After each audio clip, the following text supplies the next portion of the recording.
Hello, Aries, Sun, Moon, Rising, and Venus signs. Kamusta kayo? Sana po'y nasa mabuti kayong kalagayan. Welcome back po sa Star Tarot. At kung bago kayo dito, welcome din po kayo. Please subscribe, like, share my videos, and leave me a comment kung naka-resonate po kayo.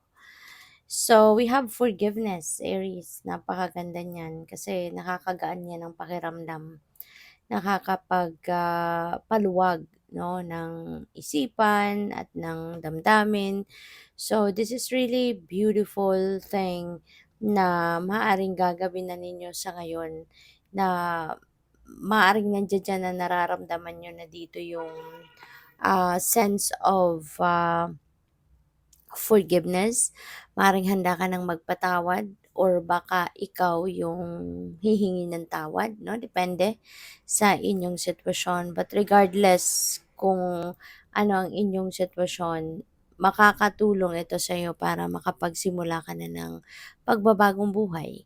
Kasi 'di ba, kapag nagpapatawad tayo, nakaka gaan ng pakiramdam yon, 'no? Kasi kapag nagpatawad ka, ibig sabihin tanggap mo na yung sitwasyon o ano man ang mga nangyari, tanggap mo na yon.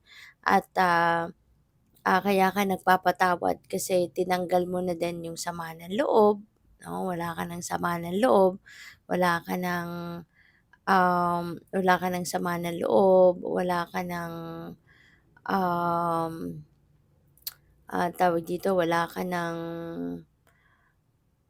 hirap wala ka ng resentment, 'no, na bitbit sa puso ninyo, sa dibdib ninyo, yung gano'n. Kaya you'll be able now to start a new life, you'll be able now to start a new chapter, 'no, in your life. So we have communicate clearly, Aries. Maaaring ito yung kailangan ninyo din sa ngayon, makipag-communicate kayo ng maliwanag. Make sure, 'no, na yung sinasabi ninyo sa kausap ninyo or kung ano man yung klaseng communication, 'no, yung way of communicating, ang gagawin ninyo, make sure na talagang maiintindihan kayo ng kausap ninyo. Whether through sulat, through note, through calls, or face-to-face na pag-uusap, make sure that you communicate your feelings, your thoughts, 'di ba? Or the information na gusto mong iparating sa kanya ay malinaw at naiintindihan, 'no? Para hindi ka na nagsasayang din ng oras, 'di ba? So, what else? We have reconsider. May mga bagay na kailangan kayong i-reconsider sa ngayon. May mga bagay na kailangan kayong balikan siguro at pagnilay-nilayan, pag-isipan uli, no? Pwedeng ganon ang ganap. So, maraming salamat for subscribing, and if you haven't subscribed yet, subscribe na kayo. And also, maraming salamat din for not skipping the ads. Malaking bagay yan sa akin. And also, please click the join button sa baba ng video kung gusto po ninyo na mag-join kayo sa membership. Okay? Salamat po. So we have manifesting miracles, Archangel Orion. Thank you, Orion, for manifesting your miracles in my world. Ayan. So, Aries, maaari, no, sa tulong ni Archangel Orion, maaaring magma-manifest kayo ngayon ng mga miracles. Maybe you are manifesting things or situations na maaaring matagal mo nang pinag-e-effortan talaga na makamit, na ma-experience, na makita, na mahawakan, na makuha sa buhay, no? Yung mga ganon. So, this is good. Maaari din, Aries, na these are answered prayers, no? O ano man ang ima-manifest niyo sa ngayon, maaaring yan ay mga sagot na sa iyong mga dasal. Kaya, good luck sa'yo. So we have balance, and sabi dito, thank you angels for bringing my life into balance. So napakaganda rin ito kasi with the help of your angels, of your guardian angels, maaaring unti-unti, no, magiging maayos, mas maayos na ngayon ang takbo ng buhay, mababalik na sa balanse ang lahat. You may be, siguro nagkaroon na kayo dito or magkakaroon na kayo ng time, no, to spend more quality time kumbaga sa sarili ninyo kaya maibabalik niyo na yung balanse kasi po puwedeng magkakaroon kayo ng time na dito para na makapag-relax, makapag-chill, makapag-tune in kayo sa sarili ninyo or sa ano ninyo, makapag-tune in kayo sa soul ninyo, sa intuition ninyo, 'di ba? Kaya kapag nasa balance ka na ibig sabihin na ano ka na, wala ka ng mga bagay na nakakaligtaan, wala ka ng mga nakakalimutan na mga sitwasyon,